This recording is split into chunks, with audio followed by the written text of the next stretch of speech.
At 9:40 on the morning of July 28, 1945, a United States Army Air Force's B-25 bomber vanished into Manhattan fog and struck the Empire State Building near the 79th floor. Flames rolled through offices. Fuel ran like liquid panic. People stared up from 34th Street, unable to see the top. But the worst part did not happen on the skyline. It happened inside the shafts, where steel cables snapped, cars dropped dozens of stories, and a symbol of modern safety became a falling trap. How did New York's proudest tower turn into a grave built in the sky? And why did the city hurry to forget it? The tower that had to win. Before the crash, the Empire State Building was not just real estate, it was a public dare aimed at the sky. It opened in May of 1931 during the worst year of the Great Depression, when ambition felt like madness and height felt like hubris. The tower rose 1,250 feet into air that belonged to clouds and pigeons. It had 86 usable floors and 2 more for observation. It was the tallest building on Earth, and it wore that title like armor. The race to build it had been ugly. Across Midtown, rival developers fought with blueprints and press releases. Walter Chrysler's building on Lexington Avenue added a secret spire at the last minute, stealing the record in 1930. The Empire State's designers responded by lengthening their own tower mid-construction, adding floors like insults, making sure nothing could rise higher. When it finally opened, it did not whisper. It screamed. And this was not architecture. This was war fought in limestone and steel. The building needed the crown because the building needed tenants. In its first years, it sat mostly empty. People called it the empty state building. Entire floors stayed dark. Offices rented for pennies compared to their prestige. But the observation deck saved it. Tourists paid to stand where millionaires would not lease. The view became the product. People lined up to feel tall, to look down on a city that had looked down on them. By the 1940s, the tower had learned to sell itself differently. It stopped being a business address and started being a symbol. It appeared in movies. King Kong climbed it in 1933. Dying at the top in a hail of bullets and sentiment. The ape became the building's ghost mascot, the thing that made the tower feel alive and dangerous and worth visiting. Height was no longer enough. The building needed mythology. The tower also sold safety. Every brochure, every guided tour, every polished lobby moment emphasized control. Modern elevators, fireproof construction, steel frame engineering that could survive earthquakes, winds, even lightning. The message was clear. Nothing built this well could fail. The city believed it. Tenants believed it. Insurance companies believed it enough to write policies.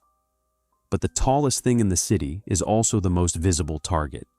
And on a Saturday morning in fog, visibility would become the problem no one had planned for. By July of 1945, the building had survived 14 years of weather, economic collapse, and war footing. It had become the anchor of the Midtown skyline, the thing every other structure measured itself against. Thousands of people passed through its lobby daily. Elevators ran like mechanized veins, pulling workers and visitors up into floors stacked with war relief offices, insurance companies, and government agencies managing a world still burning overseas. The building believed in its own permanence. It had defeated rivals, outlasted recessions, and absorbed lightning strikes without flinching. It stood at 34th Street and 5th Avenue like a stone promise. Nothing this big, this modern, this American could ever fall. But the question no one asked was simpler. What does a city ignore when it worships a skyline? The answer would come from above, wrapped in fog, it carried by a pilot who trusted his instruments less than he trusted his eyes. Safety promises written in steel. Every elevator bell, every fire door, every polished lobby, promise depended on one belief: nothing this big should fail. The Empire State Building was a machine for moving people vertically. It had 73 elevators, more than any structure in the world. Some were express cars that skipped dozens of floors. Others were local, stopping at every level in their assigned zone. The system worked like a circulatory network, pumping human cargo from marble lobby to rented office and back again. On weekdays, the building processed 15,000 people. The elevators made that possible. Each car hung on steel cables as thick as a man's wrist. The cables were woven from smaller strands. And those strands were tested to hold 10 times the weight they would ever carry. Redundancy was built into every inch. If one cable frayed, 5 others would hold. The cars rode inside vertical shafts lined with metal and fireproofing. At the bottom of each shaft sat a buffer, a shock absorber designed to catch any car that fell and compress the impact into survivable deceleration. The elevators were governed by a control system that prevented 2 cars from occupying the same shaft space. Operators sat on small benches inside each car, moving levers that sent signals to the machinery above.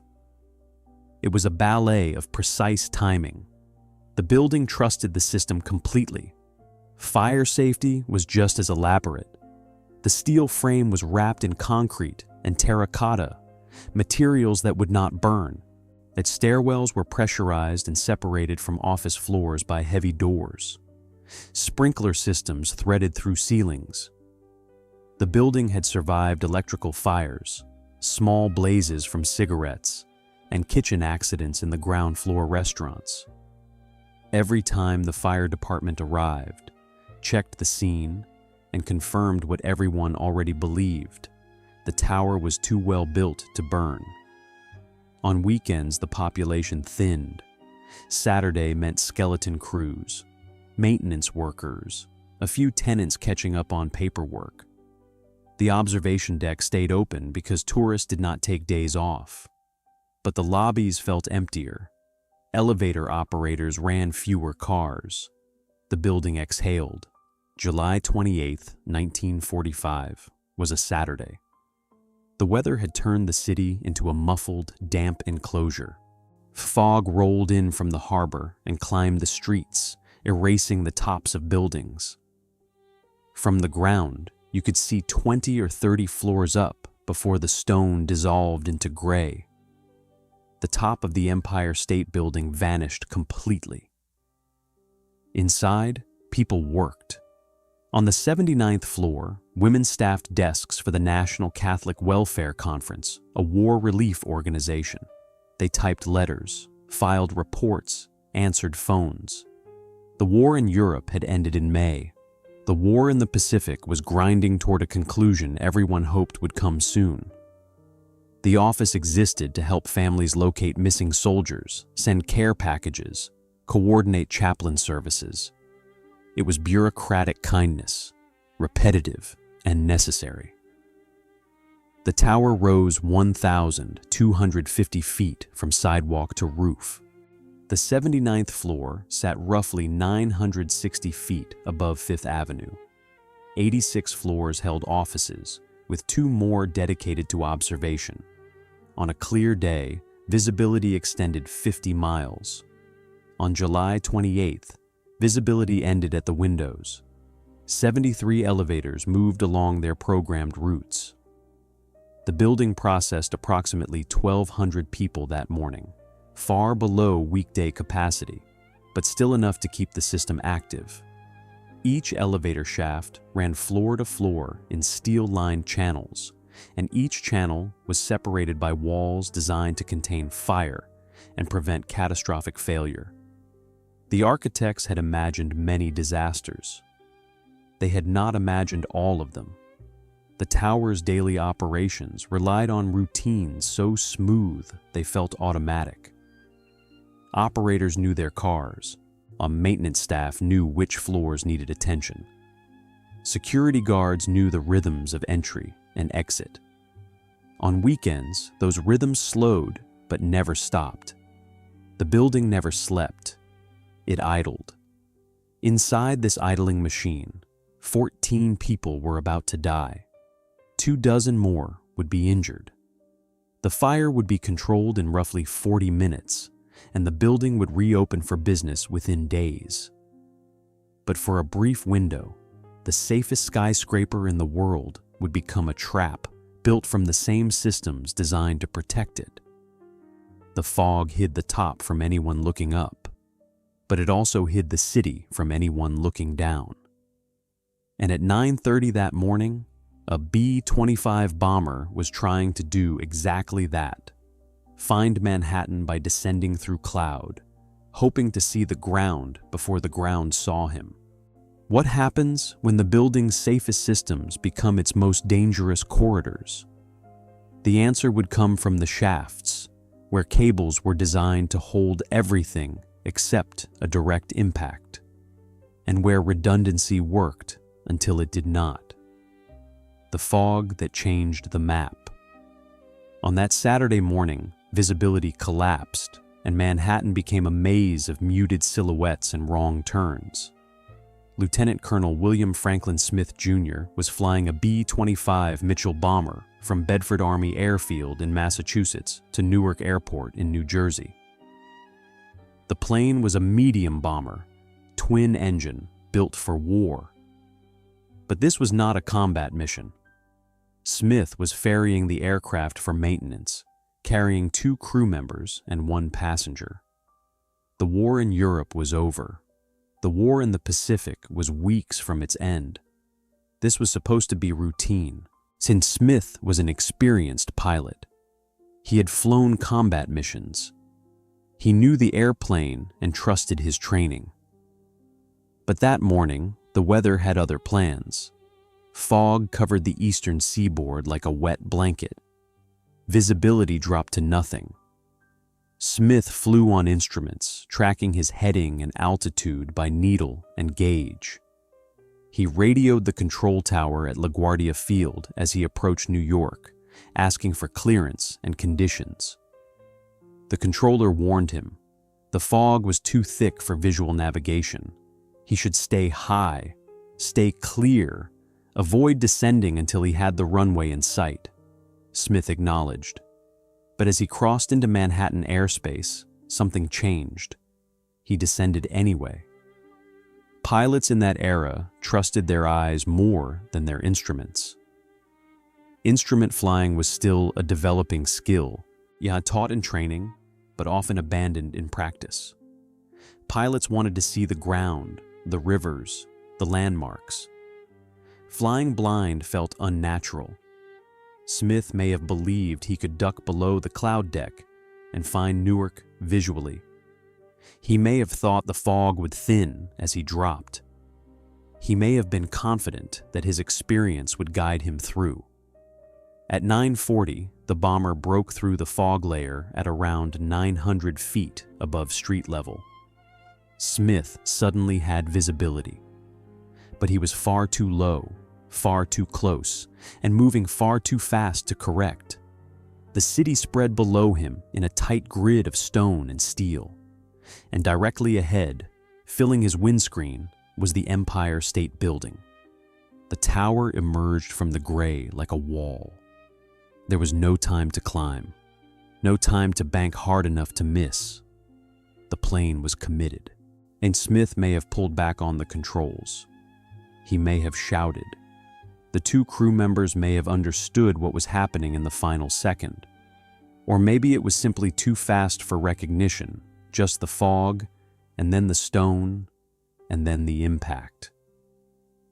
The B-25 struck the north face of the building between the 78th and 79th floors. The plane was traveling at approximately 200 miles per hour, One engine tore through the exterior wall and continued across the width of the building, exiting the south side and falling into the street below. The other engine plunged into an elevator shaft. Fuselage wreckage crumpled in the offices. Fuel sprayed and ignited immediately. The explosion was muffled by the fog and the height. People on 34th Street heard a thud, a crunch, a sound like distant thunder. They looked up and saw nothing but gray.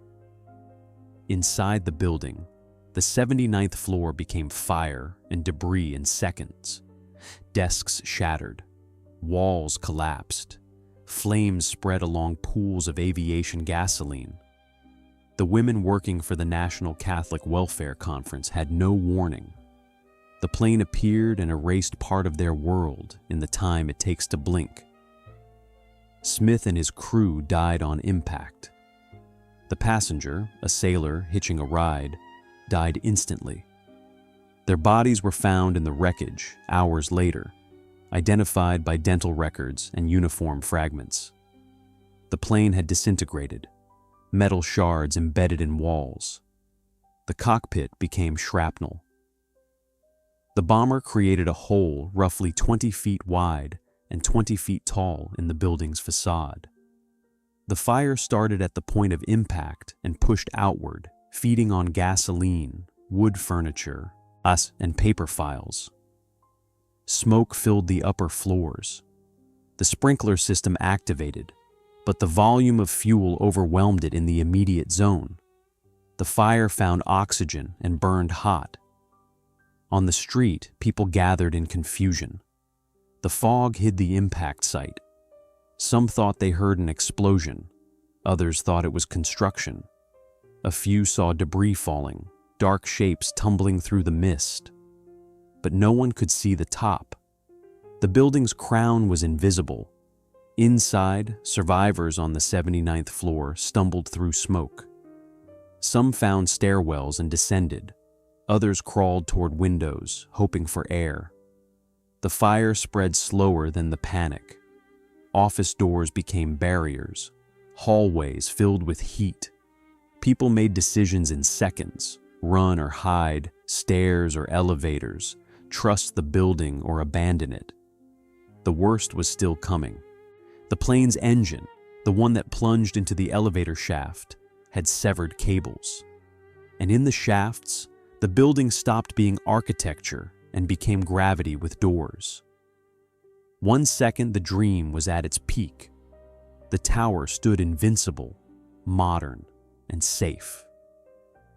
The next second, the fog betrayed a pilot, and the pilot betrayed the promise. The city that built the tallest monument to control had just learned that fog can erase any map, and that no amount of steel will stop what you cannot see. The crash had happened, but the disaster was just beginning. Impact was instant. Fire was slow. The strike was a single violent beat, but the building had to keep living inside the aftermath, minute by minute. The 79th floor absorbed the plane like a body absorbs a bullet. The explosion rippled outward from the north wall, shattering windows, collapsing interior partitions, and igniting everything flammable in a 15-foot radius. Aviation fuel sprayed across desks, filing cabinets, and the bodies of people who had been sitting at typewriters seconds earlier. The heat was immediate and total. Paint blistered, metal warped, wood furniture turned to kindling.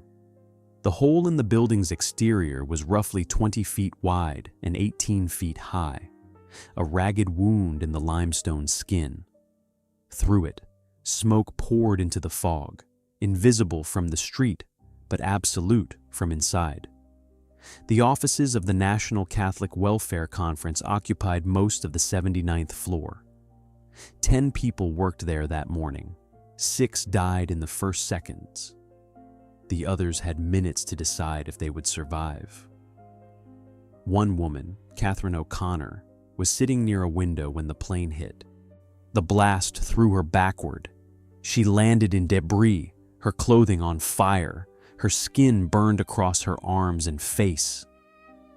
She crawled toward the stairwell, following the wall with her hands because the smoke had stolen her vision. She found the door. She got through. She survived. Another woman, Patricia O'Connor, no relation to Catherine, was at her desk closer to the impact point. The explosion killed her instantly. Her body was found later, identified by co-workers who had seen her arrive that morning. She had been 26 years old. She had worked in the office for 3 years.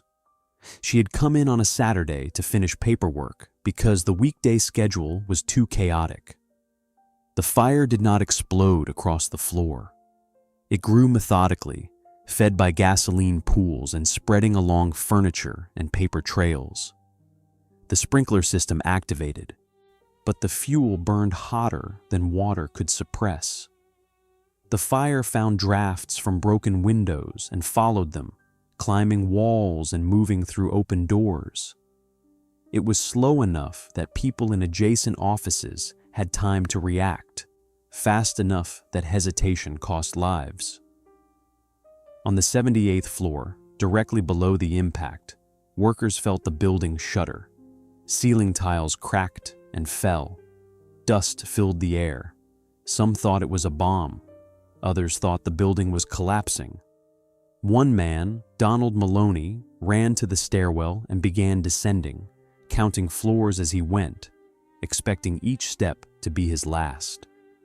He made it to the lobby. The building had not collapsed. The impact zone covered roughly 2,000 square feet. The fire spread to an additional 3,000 square feet within the first 10 minutes. Smoke moved faster, it infiltrating ventilation ducts and seeping under closed doors. The 79th floor became unlivable. The 80th floor, just above, filled with smoke but no flames. People there evacuated quickly, finding stairs and descending in orderly panic. The building's steel frame absorbed the impact without structural failure. The plane had hit near the exterior wall, and the exterior wall was not load-bearing. The damage was catastrophic to the floor itself, but negligible to the building's skeleton. Engineers would later calculate that the bomber delivered roughly the same force as a strong wind gust. The tower was designed to flex, to absorb, to distribute stress across its entire frame. It did exactly that. The building survived.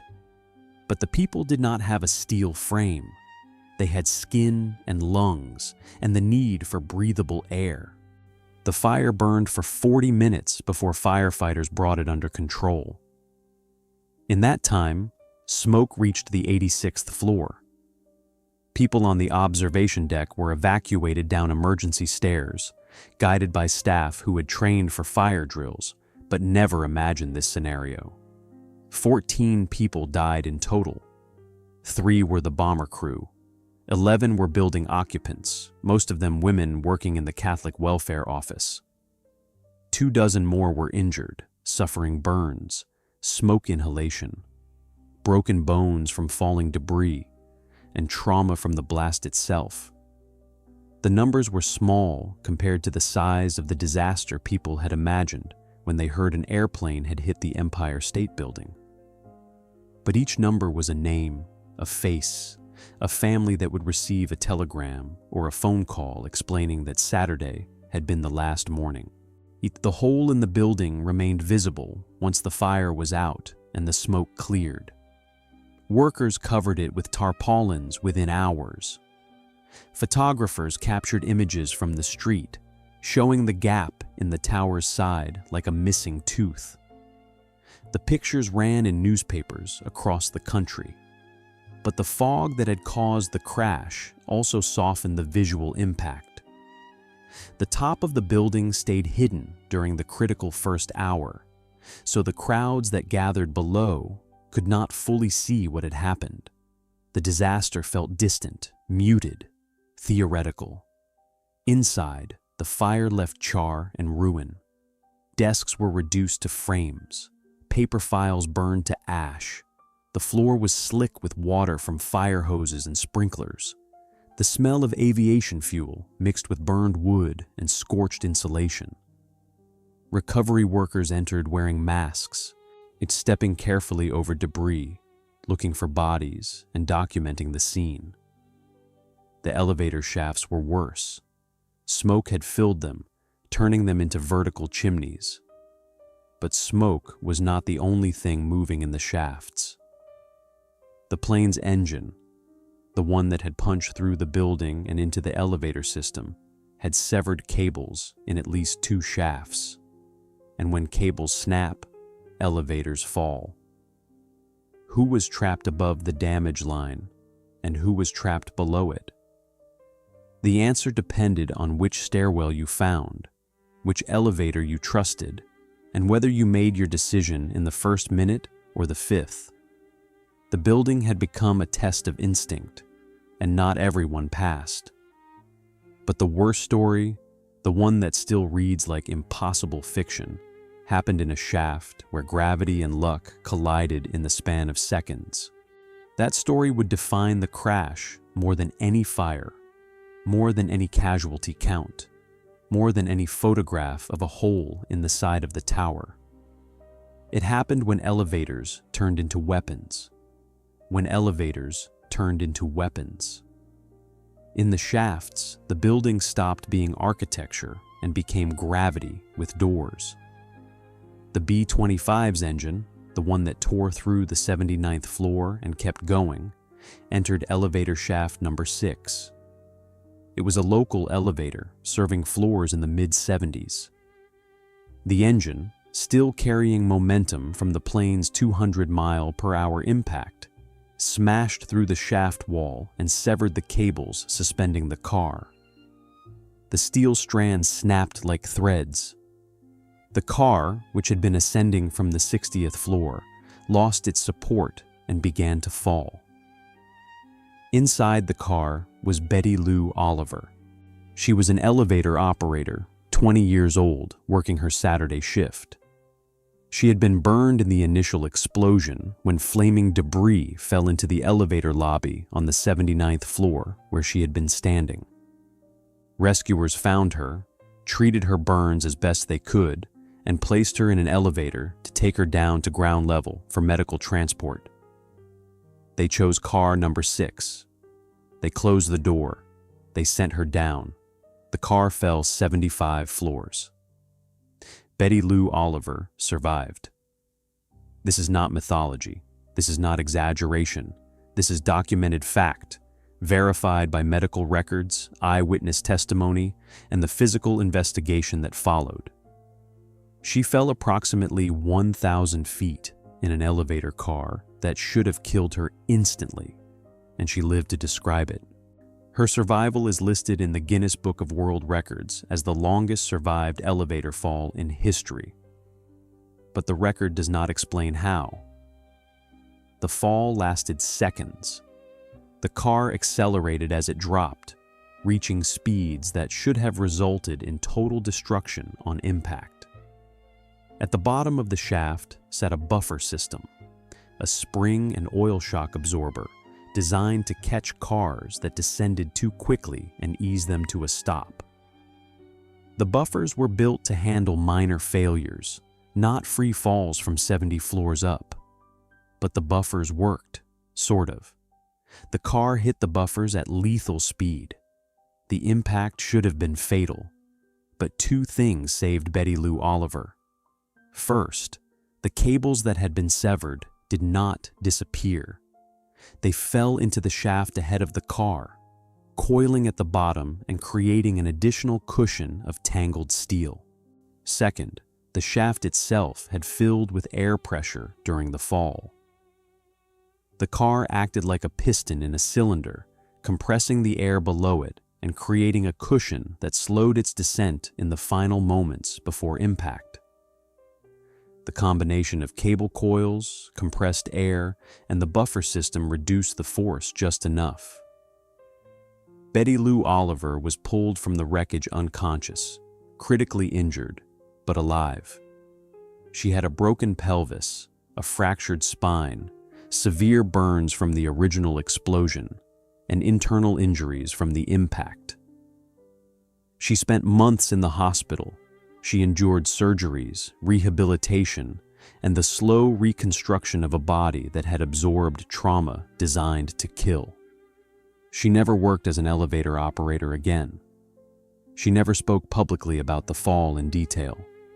She lived quietly, married, and died in 1999 at the age of 74. Her survival was treated as miraculous, a story of impossible luck. But it was also a story of engineering, working just barely well enough under conditions no engineer had ever planned for. The building system saved her by accident, not design. The redundancy built into elevator shafts, the buffers, the air pressure, the cables themselves, all conspired to prevent total catastrophe.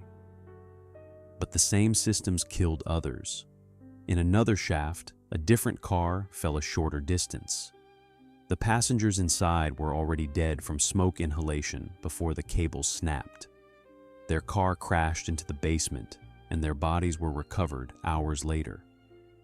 The fall had not killed them. The fire had. But the fall had erased their chance at rescue. A third elevator, car number 9, was descending normally when debris from the crash fell into its shaft and jammed the mechanism. The car stopped between floors. The operator and 2 passengers were trapped. They pried open the doors manually and climbed out onto the 72nd floor, escaping through a stairwell. They survived because the car stopped, not because it fell. But they were aware, in the moments before they escaped, that the building had become unpredictable, that the systems they trusted every day had fractured. The elevator shafts were the building's circulatory system, designed to move people efficiently and safely. On July 28th, they became vertical coffins. The fire department later inspected every shaft in the building, checking for damage, severed cables, and structural compromise. They found wreckage in 3 shafts, in scorch marks in 5 more, and minor damage in a dozen others. The plane's engine had acted like shrapnel, tearing through walls and mechanisms with indifferent force. The elevators themselves became objects of fear. After the crash, workers refused to ride in certain cars. They claimed the mechanism sounded wrong, that the cables vibrated with a hum that had not been there before. Engineers tested the systems and found them mechanically sound. But fear does not require mechanical justification. The shafts had proven themselves fallible, and once a system fails, trust does not return with a safety inspection. Betty Lou Oliver's fall became the signature story of the crash, the detail that separated it from other disasters. A woman falling 75 floors and living felt biblical, like a parable about faith or fate. But the reality was colder. She survived because physics allowed it, and because the building's margins of safety were just wide enough to catch her. She did not survive because she was chosen or blessed. She survived because steel cables coil when they fall, and because air compresses when trapped. The other victims, the ones who died in the initial explosion, or in smoke-filled offices, or in shafts where cables snapped and buffers failed, did not get miracles. They got the version of the disaster where systems collapsed completely. Their deaths were just as random, just as dependent on where they stood when the plane hit, which door they chose, which elevator they entered. How many people died in seconds, and how many were erased in paperwork? The official count was 14 dead, but the injuries extended further, and trauma fractures bones, but also fractures trust. The building had promised safety, and for 40 minutes on a Saturday morning, It delivered only smoke and falling cars, and the realization that height is also depth. The elevators were repaired within a week. The cables were replaced. The buffers were tested. The cars were cleaned and returned to service.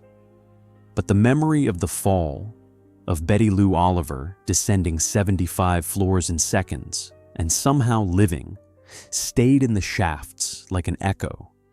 And echoes, once started, do not stop. They just get quieter until you have to listen carefully to hear them at all. The city that refused to panic. The strangest decision was not the crash. It was what New York did next. It tried to keep the day normal. Within an hour of the impact, fire trucks surrounded the base of the Empire State Building. Hoses snaked through the lobby. Firefighters climbed stairs in full gear, hauling equipment to the 79th floor while smoke still poured from the windows. Police cordoned off 34th Street, holding back crowds that had gathered to stare at the fog-shrouded top of the tower. Ambulances arrived and waited for victims who descended on foot or were carried down by rescue workers. The fire was declared under control by 10:30, less than an hour after the plane hit. The flames had burned hot but had not spread beyond the 79th floor and parts of the 78th. The sprinkler systems, combined with the firefighters' efforts, contained the damage. Engineers inspected the structure and confirmed what the building's steel frame had already proven. The tower was stable. There was no risk of collapse. The crash had wounded the building, but not crippled it. By noon, the bodies had been removed. By early afternoon, repair crews were on site, assessing the damage and preparing to seal the hole in the exterior wall. By Sunday, less than 24 hours after the crash, scaffolding was in place. Workers began patching the limestone facade, replacing shattered windows, and clearing debris from the affected floors. The speed was astonishing. It was also deliberate. The building's owners and managers understood what was at stake. The Empire State Building was not just a property, it was a symbol. If the tower stayed wounded, if the hole remained visible, if the elevators stayed silent and the lights stayed dark, then the crash would define the building forever. But if repairs happened quickly, if tenants returned, if the observation deck reopened and tourists continued to line up for their view, then the crash could be framed as a temporary interruption, a dramatic story with a happy ending. The message was crafted carefully. Press releases emphasized resilience. Statements from building officials praised the structural integrity and the professionalism of the rescue response. Photographs were distributed showing workers repairing the damage, the implication being that the tower was already healing. The narrative was not about what had been lost, but what had been saved. 14 people died, 26 were injured. The damage was estimated at $1 million, a significant sum in 1945, but manageable for a building of this scale. The fire had burned for 40 minutes, far shorter than fires in less modern buildings. The elevators, aside from the catastrophic failures in specific shafts, had continued to operate. Most of the tower's 86 floors were untouched. The observation deck suffered only minor smoke damage. The marble lobby was spotless by Monday morning. By Wednesday, August 1st, the building reopened. Tenants returned to their offices. Elevators ran on their regular schedules. The observation deck resumed ticket sales. Tourists rode to the top and looked out over the city, unaware that just days earlier, smoke had filled the same space they now occupied. The repairs on the 79th floor would take weeks, but the rest of the building functioned as if nothing had happened.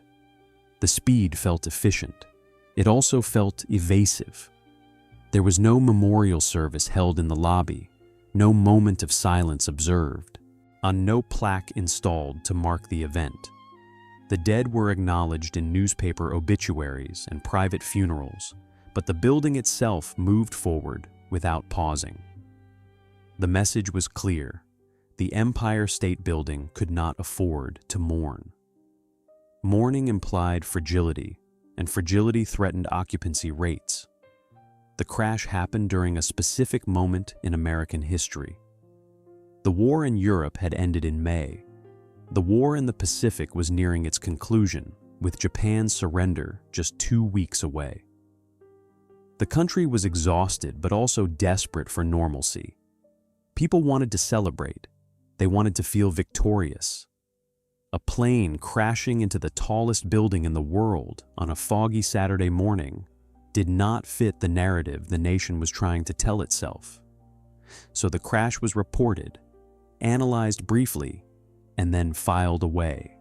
It appeared on front pages for 2 days and then migrated to inside columns. Editorials praised the building's resilience and the bravery of first responders. But there was no sustained inquiry into aviation safety. No national conversation about the risks of flying over dense urban areas. No policy changes requiring bombers to avoid Manhattan entirely. The crash became a story, and stories fade when newer ones arrive. The official casualty numbers were stark: 14 dead, 3 aircrew, 11 building occupants, 26 injured, ranging from minor smoke inhalation to life-altering burns and fractures. The 79th floor sustained total destruction across approximately 5,000 square feet. The 78th and 80th floors suffered smoke and water damage. The exterior wall required replacement of limestone, structural steel, and windows across a 20 by 18-foot section. The repairs cost $1 million and were completed in less than 3 months. The building processed approximately 1,200 people on the day of the crash, far below its weekday capacity of 15,000. The observation deck, which normally hosted 2,000 visitors daily, was closed for 4 days and then resumed operations at full capacity. By the end of August, the building reported 98% occupancy, matching its pre-crash levels. The numbers told a story of rapid recovery. They also told a story of suppression. The speed of the repairs suggested that the damage had been minor, but the 14 dead and 24 injured suggested otherwise. The disconnect between public narrative and private grief created a strange vacuum. The city had moved on before the victims' families had finished burying their dead. Officials framed the crash as a testament to modern engineering. The building had survived an airplane impact, a fire, and an explosion without collapsing. That fact was remarkable and worth celebrating. But the celebration felt premature. The tower had not collapsed, but it had killed. It had trapped people in smoke, dropped them in elevators, and burned them alive in offices. The building's survival was structural, not moral. The observation deck became the site of an uncomfortable irony. Tourists stood at the exact height where the plane had struck, looking out over the same fog that had hidden the tower from the pilot. They smiled for photographs. They marveled at the view. They had no idea that floors below them, and workers were still scrubbing char from walls and replacing carpet soaked in blood and fuel. The city's refusal to panic was strategic. Panic would have meant evacuations, lawsuits, insurance investigations, and a prolonged media cycle that could have damaged the building's reputation permanently. By moving quickly, by emphasizing resilience and downplaying loss, officials ensured that the crash remained a footnote rather than a defining chapter. But footnotes accumulate. And at maximum tension, the question remained. The moment the narrative hardens and the human details begin to disappear, What happens to the people who are erased? The city had chosen myth over mourning. It had chosen profit over pause. The building reopened, the tourists returned, and the elevators ran as if 75 floors had never been a distance worth falling. The dead became bad publicity. Some bodies were mourned, but others were filed away like broken furniture, inconvenient to a Victory-era city. The funerals happened quickly and quietly. Patricia O'Connor, the 26-year-old who died at her desk on the 79th floor, was buried in a Catholic cemetery in Queens. Her family attended. Her co-workers sent flowers. The obituary ran in the New York Times for 2 days and then disappeared. She had worked for the National Catholic Welfare Conference, an organization dedicated to helping families find missing soldiers and coordinate relief efforts for a world still bleeding from war. She had spent her Saturdays typing letters for people who had lost sons and husbands. Then a plane turned her into one more name on a list. Catherine O'Connor, who crawled through fire and survived, never received public recognition. She recovered in a hospital, underwent skin grafts for her burns, and returned to work months later in a different building. She did not give interviews. She did not write memoirs. She lived her life as if the crash had been a private event, something that happened to her alone rather than something witnessed by a city. The other victims followed similar patterns. Mary Lou Taylor, Lucille Bath, Therese Fortier, and others, women who worked in the Catholic Welfare Office, were remembered by their families and forgotten by everyone else. Their names appeared in casualty lists. Their photographs, if they existed, were filed in newspaper archives and left there. The city did not build monuments to Saturday workers killed by fog-bound pilots. The bomber crew, Lieutenant Colonel William Smith and Staff Sergeant Christopher Domitrovich and Navy Seaman Albert Perna, received military funerals. Their deaths were framed as service-related casualties, even though the crash happened on American soil during a non-combat flight. The Army investigated the incident, concluded that poor weather and pilot error were responsible, and closed the case. Smith's widow received his death benefits. Domitrovich's family received a folded flag. Perna, who had been hitching a ride to visit family, was buried with honors he had not died earning. But the most invisible victims were the ones who survived with injuries that would never fully heal. Betty Lou Oliver, the elevator operator who fell 75 floors, spent the rest of her life in pain. Her pelvis never set correctly. Her spine ached in cold weather. She walked with a limp. She could not have children because of the internal damage. She married a man who accepted her limitations, and they lived a quiet life in Fort Smith, Arkansas. She worked as a clerk, avoiding tall buildings entirely. She rarely spoke about the crash.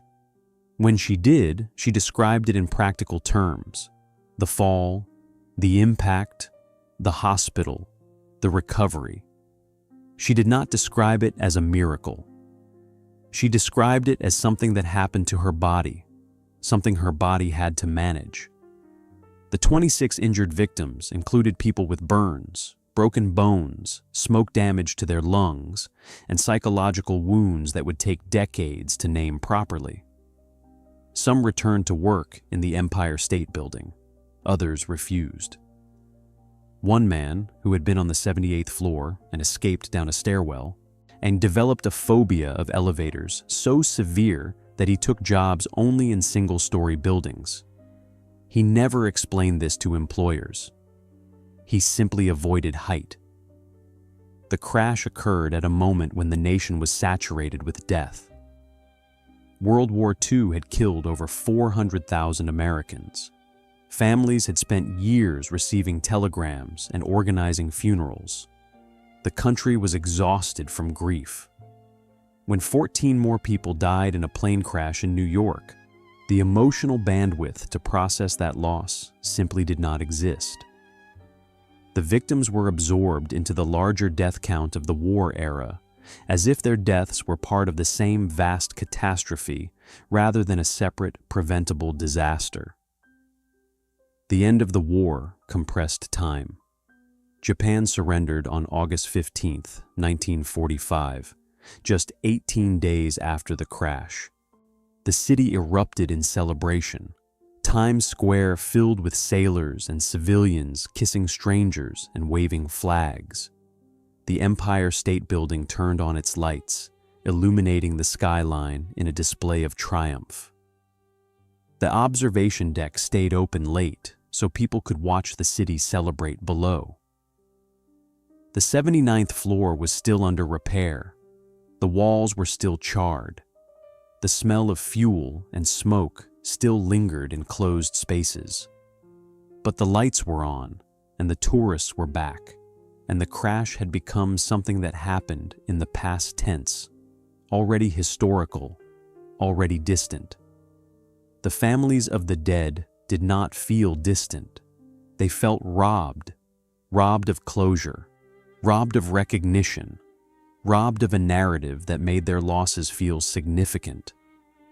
The city had moved on, but grief does not respect civic timelines.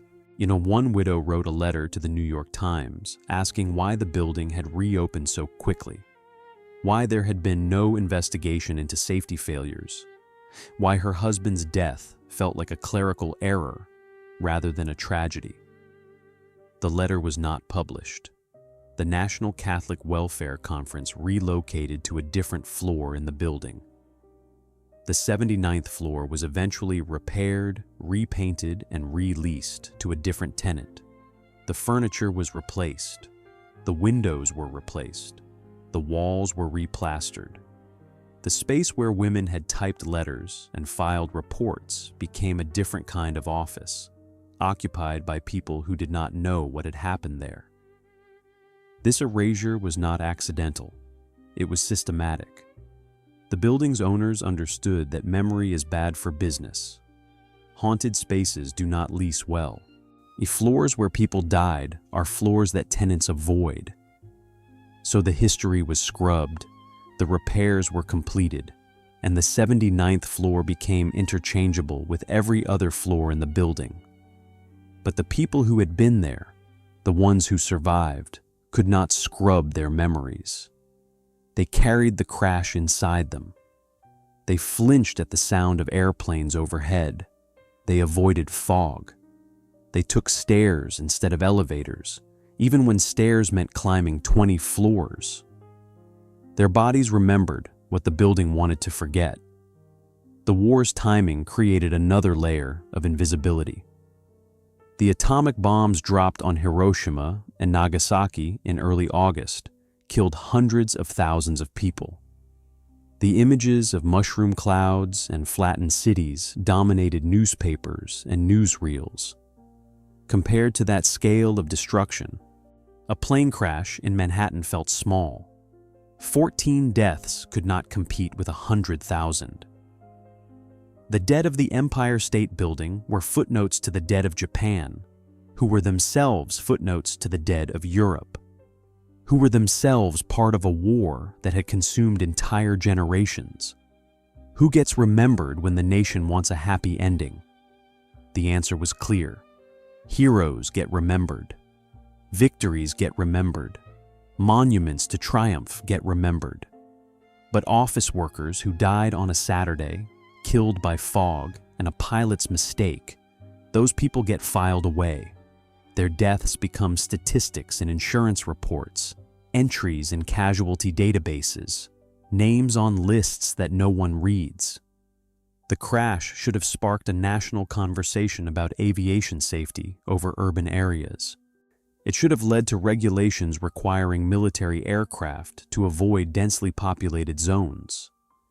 It should have forced a reckoning with the risks of mixing air traffic and skyscrapers, but it did not. The war ended, The city celebrated, and the crash was absorbed into the background noise of a century already crowded with disaster. The dead became inconvenient.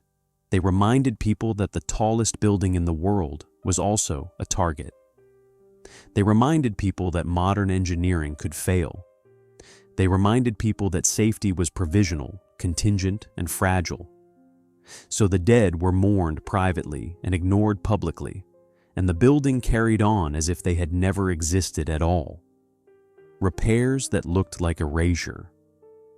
Workers patched stone and steel quickly, but the fastest repairs were to the story people told themselves. The first crew arrived on Sunday morning, less than 24 hours after the crash. They wore overalls and carried toolboxes. They climbed scaffolding to the 79th floor and began measuring the hole in the building's facade, 20 feet wide, 18 feet high. The edges were jagged where the plane's fuselage had torn through limestone and steel. The workers did not comment on the wreckage. They took measurements, made notes, and left. By Monday, materials had been ordered. By Tuesday, trucks delivered limestone slabs, steel beams, and crates of windows. The repairs would take weeks, but the speed of mobilization sent a message. The building was wounded, but not defeated. The tower would heal, and it would heal visibly, in public, as proof that nothing could bring it down. The work was meticulous. Each limestone block had to match the original facade in color and grain. Each steel beam had to fit precisely into the existing frame. The windows were custom cut to match the building's specifications. This was not a rush job. It was a showcase. The repairs were documented in photographs that appeared in newspapers and magazines, showing workers suspended on scaffolding, piecing the tower back together like a puzzle.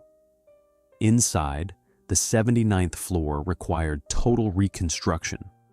The fire had destroyed everything. Walls were reduced to studs. Ceilings had collapsed. Flooring was warped from heat and water. The offices of the National Catholic Welfare Conference no longer existed. They had been converted to ash and memory. Workers gutted the floor. They removed debris, scraped char from structural steel, and treated surfaces with fire-retardant coatings. New walls went up, new flooring was installed, new ceilings were hung. The electrical system was rewired, the plumbing was tested and repaired. The ventilation ducts were cleaned and inspected. Within 6 weeks, the 79th floor looked like every other floor in the building. Blank, beige, ready for tenants. The elevator shafts were more complex. The severed cables had to be replaced. The damaged walls had to be patched. The buffers at the bottom of the shafts had to be inspected and recalibrated. Engineers ran tests, dropping weighted cars down the shafts to verify that the systems would hold. The tests were successful. The elevators were returned to service. Operators resumed their shifts. The building's circulatory system started pumping again. The observation deck reopened on August 1st, 4 days after the crash. Tourists arrived in the same numbers as before. They rode elevators to the 86th floor and walked to the outdoor platform. They looked out over Manhattan and took photographs. Some of them asked about the crash. The staff provided brief, factual answers. Yes, a plane hit the building. No, the structure was not damaged. Yes, people died. No, the observation deck was not affected. The tone was calm, reassuring, designed to prevent fear. The repairs cost $1 million. That figure was widely reported and carefully framed. $1 million sounded significant, proof that the crash had been serious. But it was also manageable, proof that the damage had been contained. The building's owners absorbed the cost without fanfare. Insurance covered most of it, and the rest was accounted for as operational expense, a line item in an annual budget. By the end of September, the exterior wall was fully repaired. The scaffolding came down. The limestone looked seamless, as if the hole had never existed. Photographers captured the moment, publishing before and after images that emphasized restoration. The building had returned to perfection. The crash had left no visible scar. But perfection is also erasure. By removing every trace of the disaster, the repairs removed every reminder that it had happened. The 79th floor became anonymous. The facade became flawless. The building became a symbol of resilience, but resilience requires acknowledging what was overcome. Without the wound, there was no story. Without the story, there were no dead. The marketing of resilience was deliberate. The building's management coordinated with newspapers and magazines to publish stories about the repairs. Photographs showed workers in hard hats, blueprints in hand, confidently rebuilding. Headlines emphasized speed and competence. Empire State Building repairs near completion. Tower stands strong after plane crash. Modern engineering triumphs over tragedy. The tone was celebratory, as if the crash had been an opportunity to demonstrate superiority rather than a failure of safety. Tenants returned quickly. The building reported 98% occupancy by the end of August, matching pre-crash levels. The 79th floor was released to a different organization. The National Catholic Welfare Conference relocated to a different floor in the same building, unwilling to return to the site of the fire. The new tenants moved in without hesitation. They were told the floor had been fully renovated. They were not told why. The observation deck set a new attendance record in September, with over 65,000 visitors in a single month. The crash had made the building famous in a way that height alone could not. People wanted to see the tower that had survived an airplane impact. They wanted to stand where the pilot had struck. They wanted to feel the thrill of proximity to disaster without any actual risk. The building delivered. Tourists stood on the outdoor platform, looked up at the repaired section of the facade, and marveled at how invisible the damage was. The speed of the repairs created moral whiplash. How could a building that had killed 14 people and injured 24 more reopen for business within days? How could the site of a fire be transformed into leasable office space within weeks? How could the tower return to normal while the victims' families were still processing their losses? The answer was economic. The building generated revenue every day it was open and lost revenue every day it was closed. The longer the repairs took, the more money the owners lost. Speed was not compassion, it was calculation. The building could not afford to mourn because mourning cost too much. The physical repairs were impressive. The structural integrity was restored. The aesthetic damage was erased. But the psychological repairs were impossible. The survivors carried the crash inside them. The witnesses remembered what they had seen. The families of the dead remembered who they had lost. No amount of limestone and steel could repair that. The building's marketing emphasized resilience, but resilience implies struggle. The tower had not struggled. It had been struck, damaged, and repaired. It had not fought back. It had simply stood there, absorbing impact, waiting for humans to fix what humans had broken. The resilience was not the buildings. It was the workers, the firefighters, the engineers. But they were not photographed. They were not celebrated. The building took credit for their labor. By October, the crash had faded from public consciousness. The war was over. Japan had surrendered. Soldiers were coming home. The nation's attention shifted to victory parades, economic recovery, and the beginning of peacetime. The Empire State Building returned to being a landmark rather than a disaster site. The 79th floor returned to being an office rather than a grave. The repairs had taken roughly 12 weeks. The offices were fully functional by mid-October. The exterior wall repairs were completed by late September. The elevator systems were tested and approved by early August. The observation deck attendance increased by 20% in the months following the crash. The building's occupancy rate held steady at 98%. The cost of repairs, $1 million, was recovered through increased tourism revenue and insurance payouts within 6 months. The daily foot traffic through the lobby returned to pre-crash levels of approximately 15,000 people per weekday.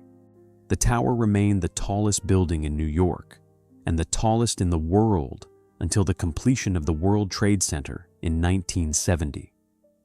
Can a building be healed while its witnesses are still burning inside their memories? The question had no answer, only a timeline. The repairs happened faster than the grief. The reopening happened faster than the recovery. The building moved forward while the people who had been inside it remained frozen in the moment of impact, replaying the crash in dreams and flashbacks for decades. The fastest repairs were not to the stone or the steel, they were to the story. The narrative shifted from disaster to triumph within days. The crash became a testament to engineering rather than a failure of planning. The dead became collateral rather than casualties. And the building, gleaming and tall and open for business, stood as proof that memory could be erased if you worked fast enough. Ghost floors, rational walls. Years later, people whispered about haunted elevators and a cursed section of floors, as if the tower remembered in secret. The stories began quietly.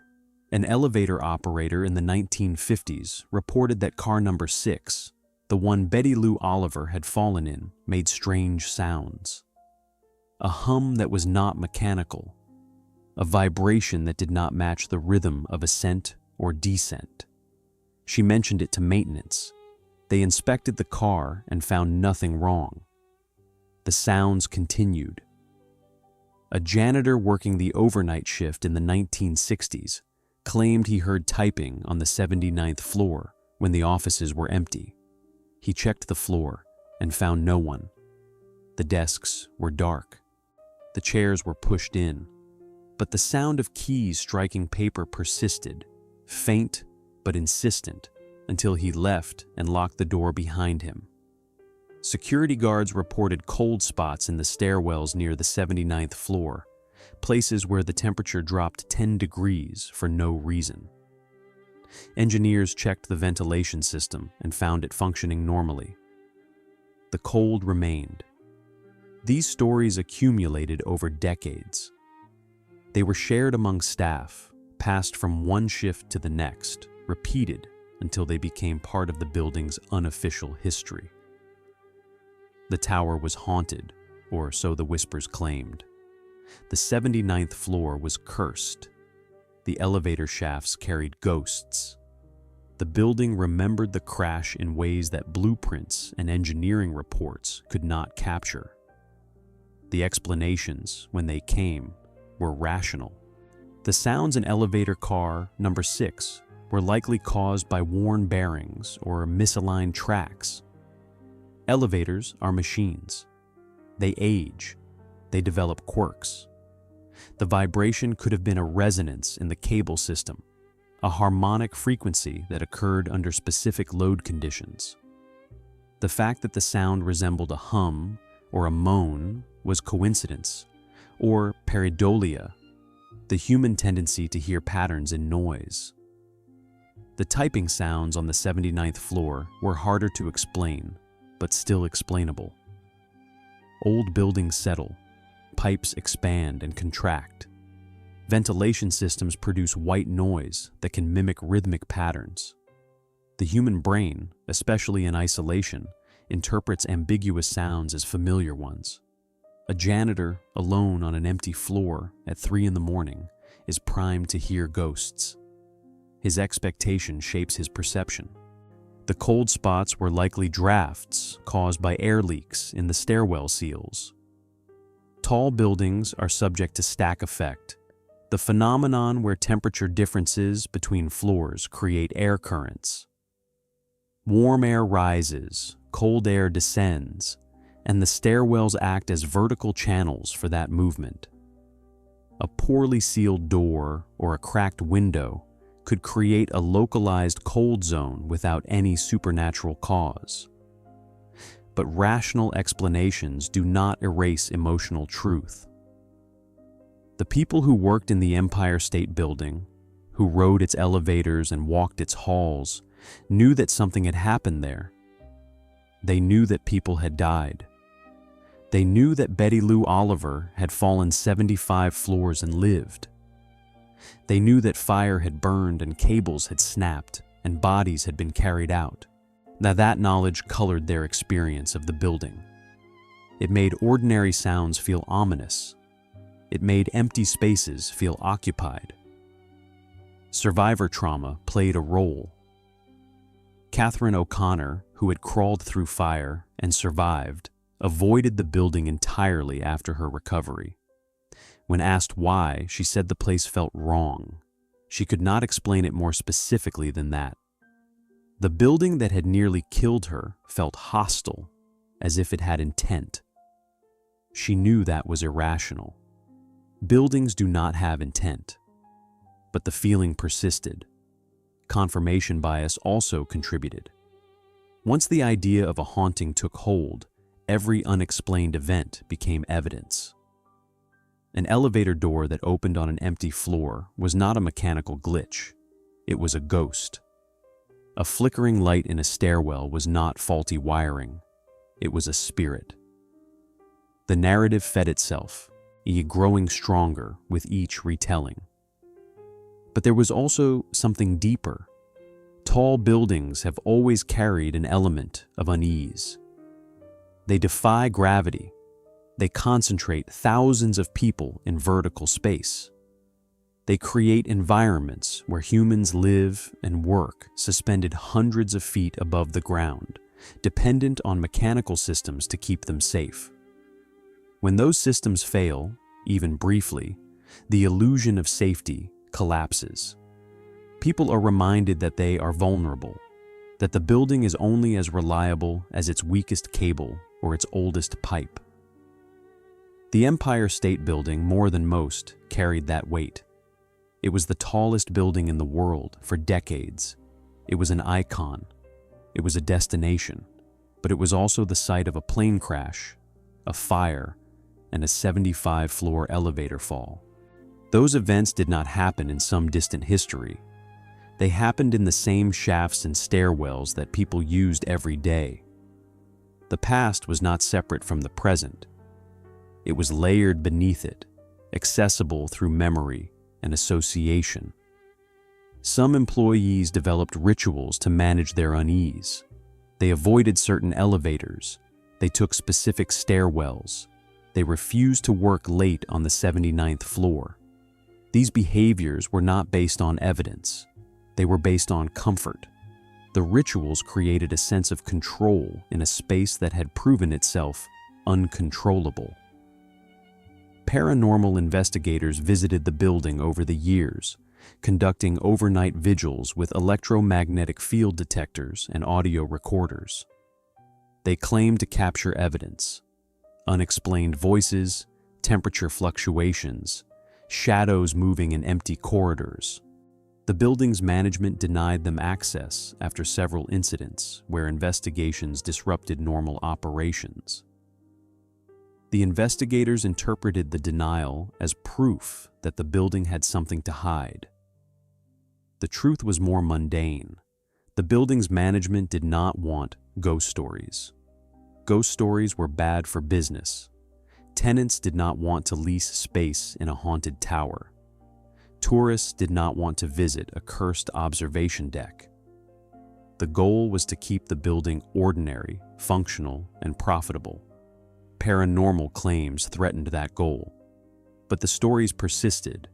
They circulated in online forums, paranormal blogs, and documentary television shows. The Empire State Building was added to lists of haunted landmarks, alongside castles and asylums and battlefields. The crash of 1945 became a ghost story. Its victims transformed into spirits, wandering the floors they had died on. Betty Lou Oliver, who lived until 1999, never claimed to experience anything supernatural. She described the fall in mechanical terms. She described her recovery in medical terms. She did not believe the building was haunted. She believed it was dangerous, and that she had been unlucky, and that physics had barely saved her. Her survival was extraordinary, but not magical. The question of whether the building was haunted had no definitive answer. The paranormal cannot be proven or disproven, but the cultural need for ghost stories revealed something about how people process trauma. The crash had been erased from official narratives, scrubbed from the building's public history, and dismissed as an anomaly. The ghost stories were a way of insisting that the crash still mattered, that the dead had not been forgotten, that the building carried a debt it could not pay. Haunted spaces are spaces where grief has no outlet. The families of the 14 dead had mourned privately. The survivors had carried their trauma quietly. The building had moved on without acknowledging what it had cost. The ghost stories were a form of protest, a way of saying that memory cannot be erased, even when walls are replastered and cables are replaced. The rational explanations were accurate. The sounds, the cold spots, the flickering lights, all had mechanical causes. But the emotional explanations were also accurate. The building had failed. It had killed. It had dropped people down shafts and burned them in offices, and then pretended none of it had happened. That failure lingered, not as a ghost, but as a residue, a discomfort that employees felt but could not name. The tower survived, and that survival became the final transformation. It turned tragedy into legend, death into mystery, and memory into rumor. The building stood tall, gleaming and modern, while the stories circulated below, in break rooms and late-night shifts, and whispered conversations between staff who knew something had happened, but were never told exactly what. The 79th floor was leased and re-leased over the years. Tenants came and went. None of them were told about the crash unless they asked. Most did not ask. They worked in offices that had been rebuilt so thoroughly that no trace of the fire remained. They rode elevators that had been repaired so carefully that no evidence of the fall existed. They lived inside an edited version of history, one where the building was perfect and the past was irrelevant. But some nights, when the building was quiet and the shifts changed and the lights dimmed in empty corridors, people still heard typing on the 79th floor. They still felt cold in the stairwells.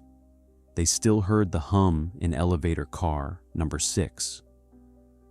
And whether those experiences were ghosts, or drafts, or worn machinery, or the weight of unacknowledged grief, they reminded the building that some things cannot be repaired.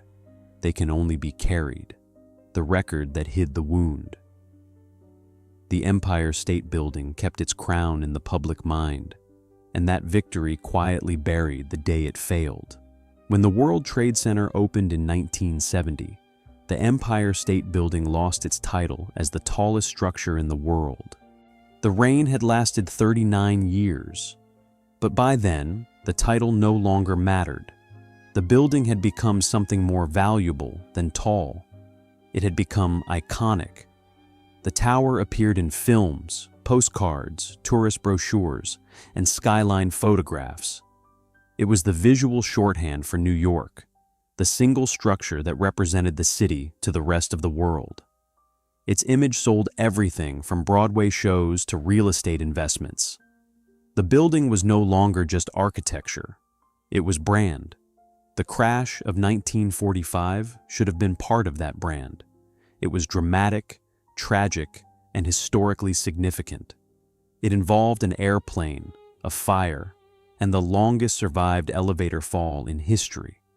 It had every element a landmark needs to tell a compelling story.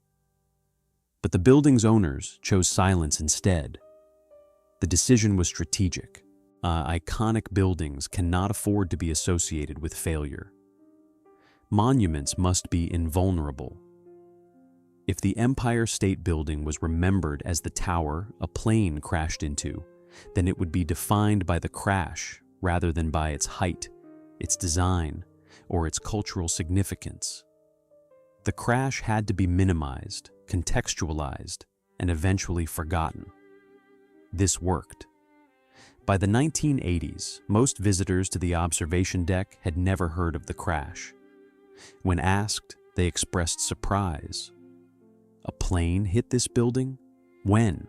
Why don't we know about it? The answer was simple, because no one had told them. The building's official history, as presented in brochures and guided tours, focused on construction milestones, architectural achievements, and its role in popular culture. The crash was mentioned briefly, if at all, as a minor incident that caused no structural damage. The truth was more complex. The crash had killed 14 people. It had caused $1 million in damage. It had sparked a fire that burned for 40 minutes. It had severed elevator cables and dropped cars down shafts. It had traumatized survivors and ended careers. It had revealed that even the most modern building could become a death trap under the right conditions. But those details were inconvenient. They complicated the narrative. They introduced fear into a space that was supposed to inspire awe. The building's symbolic status grew over the decades. It became a setting for romantic comedies and disaster films. It was featured in advertisements for luxury goods, financial services, and aspirational lifestyles. It was lit in different colors to mark holidays and events, in a vertical billboard that broadcast meaning to the city below. The lights went red, white, and blue on Independence Day. They went pink for breast cancer awareness. They went green for St. Patrick's Day. The building became a canvas, a symbol that could be repurposed for any message. But it never glowed in memory of the 14 dead. There was no annual lighting ceremony to mark July 28th. There was no plaque in the lobby listing their names. There was no memorial service held on the anniversary. The building moved forward without looking back, and the city followed. The observation deck remained the building's most profitable feature. By the 2000s, it was generating millions of dollars annually. Tourists from around the world rode elevators to the 86th floor, stood on the outdoor platform, and took photographs of the skyline. They marveled at the view. They felt the wind. They checked the experience off their bucket lists. None of them knew that decades earlier, someone had fallen 75 floors in the same shafts they had just ridden. The building's height ranking continued to decline as newer towers surpassed it. The Willis Tower in Chicago, the Petronas Towers in Kuala Lumpur, the Burj Khalifa in Dubai, all rose higher. The Empire State Building became the 5th tallest, then the 20th, then the 50th. But its fame did not diminish. If anything, it grew. Height was no longer the currency of relevance. History was. The tower stood at 1,454 feet to the top of its antenna. It had 102 floors, though only 86 were accessible to tenants. The observation deck on the 86th floor sat 1,250 feet above street level. A second observation deck on the 102nd floor, added in the 1990s, offered a higher vantage point, but was less popular due to limited space. The building hosted approximately 4 million visitors annually to its observation decks, making it one of the most visited landmarks in the United States. Daily foot traffic through the lobby averaged 15,000 people on weekdays. The tower employed over 20,000 people in offices ranging from financial firms to media companies. Its annual revenue from tourism alone exceeded $100 million. The building remained privately owned, with its value estimated at over $2 billion by the 2020s. The myth had outgrown the memory. The Empire State Building was no longer a place where something tragic had happened. It was a place where nothing tragic could happen. It was invincible, timeless, beyond failure. The crash was a historical footnote, a trivia question, an interesting anecdote that added texture but did not define meaning. This erasure was not unique. Landmarks routinely sanitize their histories. Battlefields become parks. Prisons become museums. Sites of suffering are reframed as sites of resilience or triumph. The narrative shifts from what was lost to what was learned, from tragedy to inspiration. The Empire State Building followed that pattern, transforming the crash from disaster to proof of durability. But what does modern New York inherit when it inherits only the triumph? The city learned that height is heroic, that speed is efficient, and that grief is bad for tourism. It learned that buildings matter more than the people inside them. It learned that a monument can survive a plane crash and a fire and still open for business on Monday morning, and that survival alone is enough to justify forgetting. The building stood as a testament to ambition, but ambition, unexamined, is just appetite. The tower had been built to dominate the skyline, and it had succeeded. But that domination came with costs that were never fully acknowledged. The workers who died in construction, the tenants who burned in fires, the pilot who crashed in fog, the passengers who fell in shafts. All of them were part of the building's story, but none of them were part of its brand. The myth was cleaner than the truth. The myth said the building was undefeatable. The truth said it had been defeated, briefly, and had survived through engineering and luck rather than invincibility.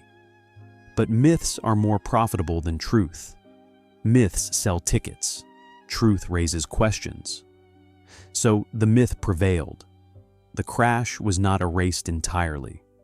It existed in archives, in newspaper microfiche, in survivor interviews, and in historical records. Researchers could find it if they looked. But most people did not look. They visited the observation deck, took photographs, and left, never knowing that they were standing inside an edited chapter of the city, a story with its most uncomfortable pages removed. The survivors who never cashed in. The most unbelievable survival story did not become a career.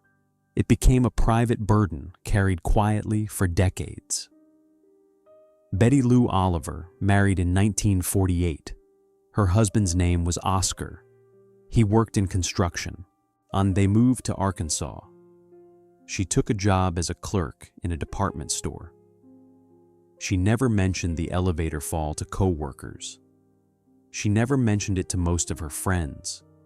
The story stayed inside her, a weight she carried alongside the physical injuries that never fully healed. Her pelvis ached when it rained. Her spine stiffened in the mornings. She walked carefully, aware that her body had been reassembled and that the reassembly was imperfect. She could not run. She could not dance. She could not have children because the fall had damaged internal organs beyond surgical repair. These limitations were private. She did not complain. She managed. In 1952, the Guinness Book of World Records contacted her. They had researched the crash and confirmed that her 75-floor fall was the longest survived elevator descent on record. They wanted to include her in their publication. She agreed, but only briefly. The entry was factual: name, date, distance, survival. It did not include her voice. It did not describe the fall from her perspective. It presented her as a statistic, a record holder, a curiosity. The entry made her briefly famous. Local newspapers in Arkansas ran stories. Reporters called asking for interviews. She declined most of them. When she did speak, she kept her answers short. Yes, she survived. Yes, it was terrifying. No, she did not consider it a miracle. It was physics, she said. The cables coiled, the air compressed, the buffers worked. She survived because the building systems functioned just well enough. And there was no divine intervention. There was no special meaning. It was simply what happened. This pragmatism frustrated interviewers.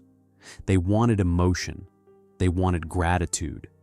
They wanted her to say that surviving the fall had changed her life, given her purpose, made her appreciate every moment. But Betty Lou Oliver did not give them that narrative. She said the fall had hurt her, and that she had spent years recovering, and that she preferred not to think about it. She avoided tall buildings for the rest of her life. She did not fly in airplanes. She did not ride in glass elevators. She stayed on the ground. When friends asked why, she said she had spent enough time in the air. They laughed, not knowing what she meant. Oscar, her husband, understood. He had met her after the crash, after the surgeries, after the rehabilitation. He knew her body was damaged. He knew she had nightmares. He knew that certain sounds, like the hum of machinery or the creak of cables, made her tense. He never pressed her to talk about it. He accepted her silence as part of who she was. Catherine O'Connor, the woman who had crawled through fire and survived, followed a similar path. She returned to work in a different building. She never spoke publicly about the crash. She avoided interviews. She lived quietly in New York, working clerical jobs, eventually retiring in the 1980s. When the crash's 50th anniversary was marked in 1995, reporters tracked her down and asked for comments. She declined. The other survivors, the ones who had escaped through stairwells or been rescued from smoke-filled offices, also chose silence. Some of them had physical scars, burns, broken bones, lung damage from smoke inhalation. Others had psychological scars, anxiety, nightmares, phobias of heights or enclosed spaces. None of them became spokespeople for the disaster. None of them wrote memoirs. They carried their survival privately, like a secret no one else would understand. This silence was not unusual. Survivors of trauma often struggle to speak about their experiences. The people around them, the ones who were not there, cannot fully grasp what happened. Language fails. Descriptions feel inadequate. The gap between experience and communication becomes too wide to bridge. So survivors stop trying. They internalize the trauma and manage it alone. Betty Lou Oliver's survival was treated as proof of the building's resilience. News stories framed her fall as evidence that the Empire State Building was so well engineered that even catastrophic failure resulted in survival. The narrative shifted from Betty Lou's experience to the building's performance. She became a prop in the tower's story, a supporting character in a narrative about modern engineering. She resented this, though she rarely said so. In one of the few interviews she gave late in life, she said the building had not saved her. The building had nearly killed her. The systems that allowed her to survive were the same systems that had failed in the first place. The cables should not have been severed. The elevator should not have fallen. The crash should not have happened. The fact that she lived was not a testament to the building's quality. It was a testament to luck and the narrow margin between life and death. But that perspective was not marketable. The building's owners wanted a story about resilience. The media wanted a story about miracles. Betty Lou Oliver wanted to be left alone. The tension was never resolved. The cost of survival was more than physical. Betty Lou lived with the knowledge that other people had died while she had lived. She knew the names of the women who had burned in the Catholic welfare office.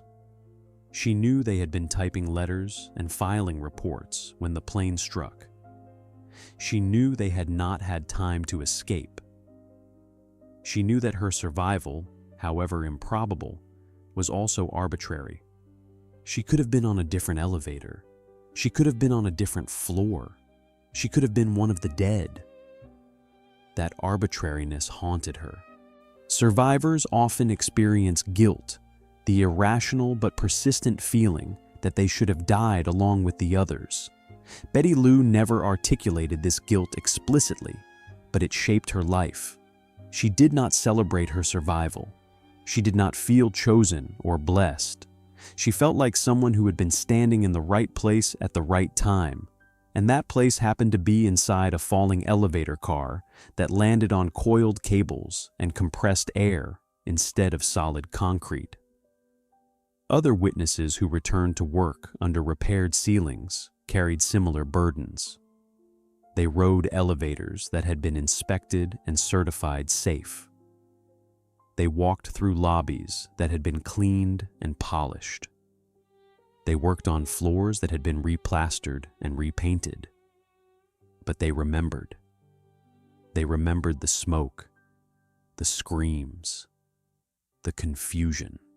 They remembered the moment the building stopped being a workplace and became a disaster zone.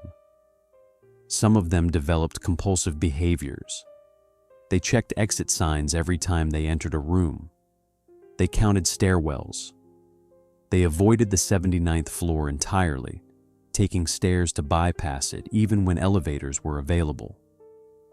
These behaviors were not rational. They were rituals of control, attempts to impose order on a world that had proven itself chaotic. Betty Lou Oliver died in 1999 at the age of 74. Her obituary mentioned the elevator fall, but did not dwell on it. She was remembered as a wife, a clerk, a quiet woman who had lived through something extraordinary and then lived an ordinary life. Her funeral was small. Oscar was there, a few friends, no representatives from the Empire State Building, no historians, no documentary crews. She was buried in a cemetery in Arkansas, far from the tower that had nearly killed her. What does it mean to live when the building keeps taking credit for your survival? It means your story is not your own. It means your trauma is reframed as triumph. It means the thing that nearly destroyed you is celebrated as proof of human achievement. It means you spend your life as a footnote in someone else's narrative, a name in a record book, a statistic that proves nothing except that sometimes, against all logic, people fall and do not die. Betty Lou Oliver survived the longest elevator fall in history, but she did not survive unscathed, and she did not survive heroically. She survived damaged, in pain, and uncertain why she had been spared when others had not. Why she carried that uncertainty until the day she died, and the building, gleaming and tall and open for business, carried on without noticing. A grave built in plain sight. Every night, the lights return, the lobby shines, and tourists smile, unaware they are standing inside an edited chapter of the city. The Empire State Building still stands. It rises 1,454 feet into the Manhattan sky, visible from miles away, a constant in a city that rebuilds itself every generation. Tourists still line up at the entrance, buying tickets to the observation deck, riding elevators to the 86th floor, stepping outside to feel the wind and see the city spread below them like a model. They take photographs, they smile, they post images to social media with captions about dreams and ambition and conquering New York. Yeah, they stand where the plane struck, though they do not know it. They ride elevators through shafts where cables once snapped, though no one mentions it. They walk through a lobby that has been renovated and modernized, but still occupies the same footprint it did in 1945, when ambulances arrived and bodies were carried out through doors that tourists now pass through without pausing. The building has become frictionless. It is clean, efficient, and welcoming. The history is curated. The narrative is controlled. The crash of 1945 appears in historical timelines, but not in promotional materials. It is acknowledged, but not emphasized. It is a detail, not a theme. This editing is intentional. The building's current owners understand what the original owners understood. Memory is expensive. A landmark that reminds people of death is a landmark that loses visitors. A tower associated with tragedy is a tower that struggles to compete with newer, shinier attractions. So the crash is managed, contextualized, and kept at a distance. But the crash remains. It is embedded in the building's structure, in the repaired limestone on the facade, in the elevator shafts where cables were replaced, in the 79th floor where offices were rebuilt. It is part of the tower's DNA, inseparable from its history, even if that history is rarely spoken aloud. The building's legacy is complicated. It is a monument to ambition, proof that humans can build higher than mountains, that steel and concrete can defy gravity, that a city can create icons that last for generations. But it is also a monument to the costs of ambition, the construction workers who died in falls, the tenants who burned in fires, the pilot who flew into fog, the passengers who fell down shafts. All of them paid for the building's existence, and none of them are honored in the lobby. The tower's lights change color every night, programmed to reflect holidays, causes, and celebrations. The lights go blue for autism awareness. They go rainbow for Pride Month.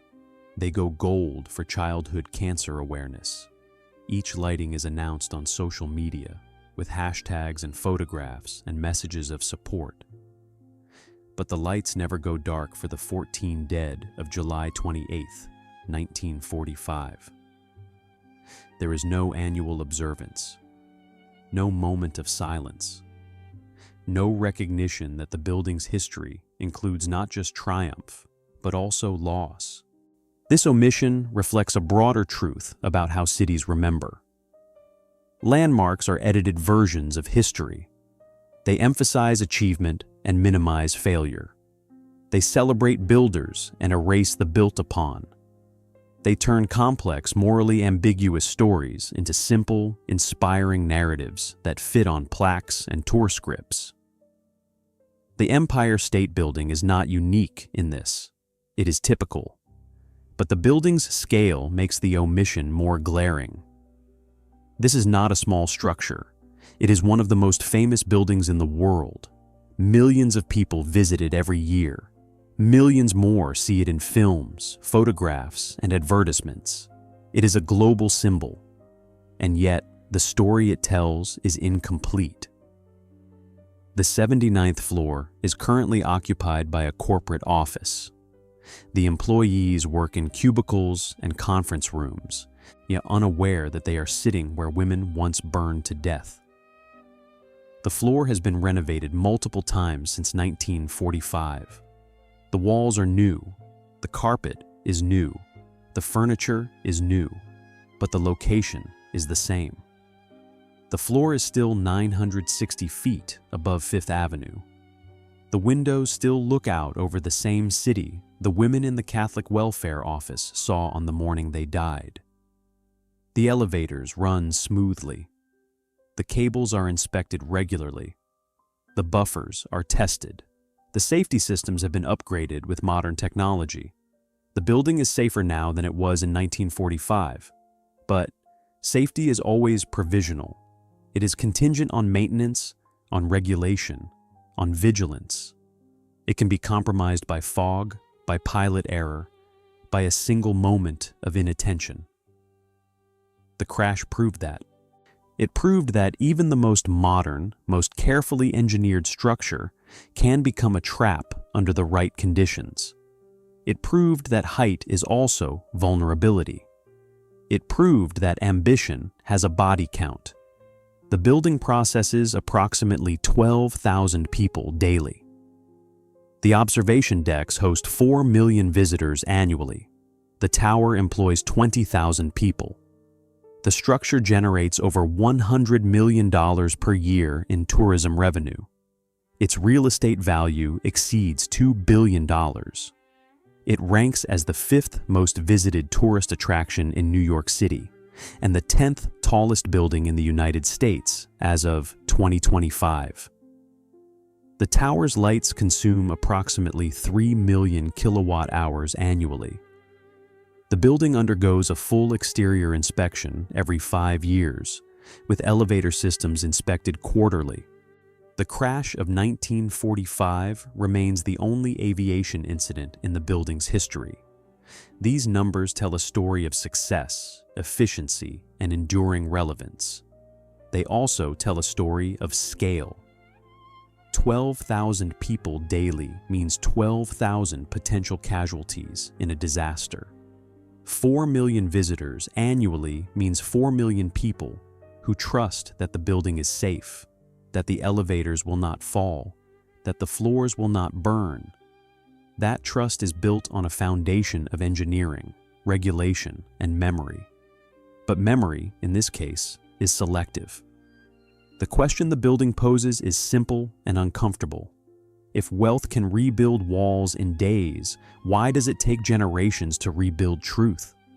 The answer is that truth is not profitable. Truth complicates. It introduces doubt. It forces people to confront the gap between the story they tell themselves and the reality that story obscures. The Empire State Building wants to be a symbol of triumph. It wants to be the tower that survived, the icon that endures, the landmark that represents New York's resilience and ambition. And it is those things. But it is also the tower that killed 14 people, that dropped Betty Lou Oliver 75 floors, that burned women alive in offices, that prioritized reopening over mourning. It is both. The triumph and the tragedy are inseparable. The city has inherited both. Modern New York benefits from the building's fame, its tourism revenue, its symbolic power. But it also inherits the costs, the deaths, the survivors who lived in pain, the families who mourned without recognition.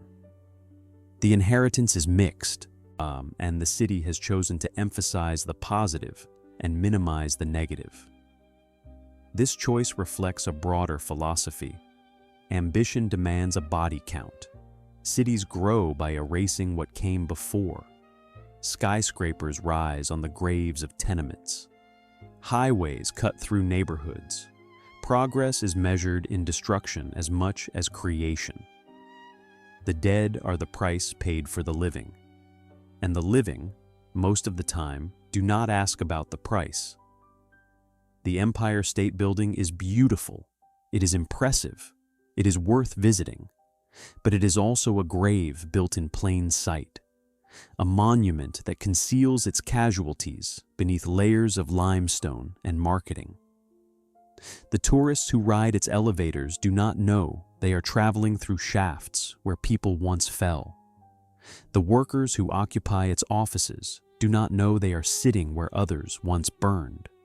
The visitors who stand on the observation deck do not know they are standing where smoke once poured into fog. And maybe that is the point. Maybe the building's power comes from its ability to erase its own history, to present itself as timeless and invincible, to convince people that nothing bad has ever happened within its walls. Maybe the myth is more valuable than the truth, but the truth persists. It persists in archives, in survivor interviews, in the records of the dead. It persists in the repaired section of the facade, invisible unless you know where to look. It persists in the stories told by former employees, the ones who heard typing on empty floors and felt cold in stairwells and rode elevators that hummed with a frequency that did not match any mechanical explanation. The truth persists because memory cannot be fully erased. It can be managed, minimized, and hidden, but it cannot be destroyed. The 14 dead are still dead. Betty Lou Oliver still fell. The fire still burned. And the building, for all its beauty and fame and profitability, is still the place where those things happened. Every night, the lights return. The lobby shines. Tourists smile. The city celebrates. And the building stands, tall and silent, carrying its secrets like cables in a shaft, unseen but essential, holding up the structure that the world sees and admires. What does that say about the price of beauty? It says that beauty is expensive, and that the expense is borne by people who never see the profit. It says that ambition builds monuments, but monuments are built on graves. It says that a city can love a building without knowing what the building cost, and that love, uninformed, and is just another kind of forgetting. The Empire State Building will stand for decades more, maybe centuries. It will be photographed and filmed and visited by millions. It will light up in colors that represent causes and holidays and moments of civic pride. It will continue to be a symbol of New York, of ambition, of the human desire to build higher and reach further. But it will also continue to be a grave. And the question is not whether we can live with that contradiction. We already are.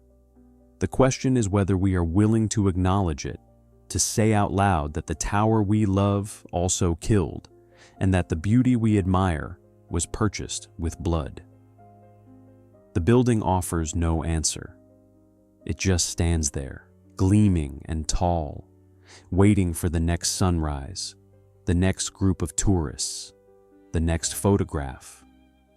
It stands, and we look up, and we smile, unaware that we are standing inside an edited chapter of the city, a story with its most uncomfortable pages torn out and burned and scattered like ash across a floor that has been scrubbed clean and repainted and leased to tenants who do not ask questions. That is the legacy, not the height, not the lights, not the fame. The legacy is the forgetting, and the forgetting, like the building itself, will last as long as we let it.